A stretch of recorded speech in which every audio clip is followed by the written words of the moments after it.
জঙ্গল থেকে গ্রামে এসে তাণ্ডব চালালো বুনো হাতি। আর এই ঘটনায় ক্ষতিগ্রস্ত হয়েছে এক শ্রমিক পরিবারের আবাসন। ঘটনাটি আলিপুরদুয়ার জেলার কালচিনি ব্লকের মেচপাড়া চা বাগানের 12 নম্বর লাইন এলাকায়। রীতিমতো বনকর্মীদের ঘিরে ক্ষোভ উগড়ে দিল এলাকার বাসিন্দারা। বাসিন্দাদের অভিযোগ, প্রায় প্রতিনিয়ত এই সমস্ত এলাকায় হাতির তাণ্ডব দেখা যায়। গতকাল গভীর রাতে একটি হাতি বক্সা টাইগার রিজার্ভের জঙ্গল থেকে বেরিয়ে এই চা বাগানের শ্রমিক মহল্লায় চলে আসে আর সরস্বতী গলা রয়েছে তার বাড়ি পুরোপুরিভাবে ভেঙে দিয়েছে। বর্তমানে তিনি দিশেহারা, তার ঘর পুরোপুরিভাবে ক্ষতিগ্রস্ত হয়ে গিয়েছে।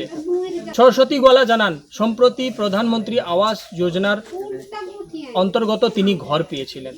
গতকাল গভীর রাতে হাতি এসে সেই ঘর থেকে পুরোপুরিভাবে ভেঙে দিয়েছে। বর্তমানে তিনি কোথায় থাকবেন তা নিয়ে দুশ্চিন্তায় পড়েছেন। ইতিমধ্যে ঘটনাস্থলে পরিদর্শনে এসেছে বন দপ্তরের কর্মীরা। তাদেরকে ঘিরেও কিন্তু রীতিমতো ক্ষোভ উগড়ে দিয়েছে এলাকার বাসিন্দারা। কেননা এর পূর্বেও এই সমস্ত এলাকায় হাতির তাণ্ডবের ঘটনা ঘটেছে, কিন্তু এখন অবধি তাদের ক্ষতিপূরণও পাওয়া যায়নি।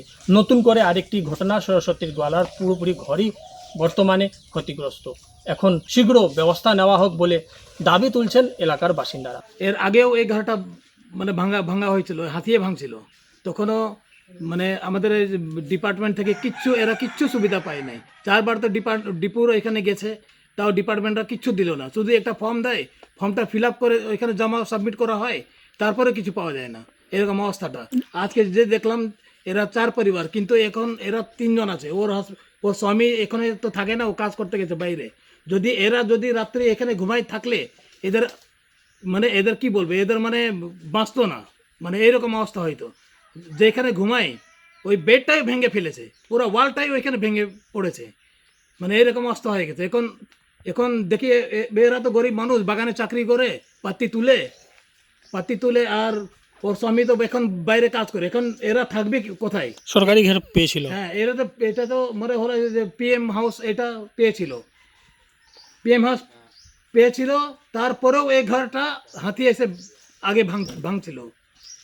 এখন তো মানে অবস্থা কি বলবো, এখন তো পুরো ঘরটা ভাঙা হয়ে গেছে। এখন পুরো শেষ হয়ে গেছে। এখন থাকার জায়গা নেই। না, এখন থাকবে কোথায়? ফরেস্টের এখন প্রশাসনকে বলি কিছু ব্যস্ত করতে হবে, বাড়ির থাকার জন্য তো ব্যস্ত করতে হবে না। প্রশাসন বা ফরেস্টের কোনো লোক এসেছে? এখনো পর্যন্ত আসে নাই। আমি এখন ফোন করেছিলাম, ঠিক আছে আমি টিম পাঠাবো বলছিল, কিন্তু এখনো পর্যন্ত আসে নাই।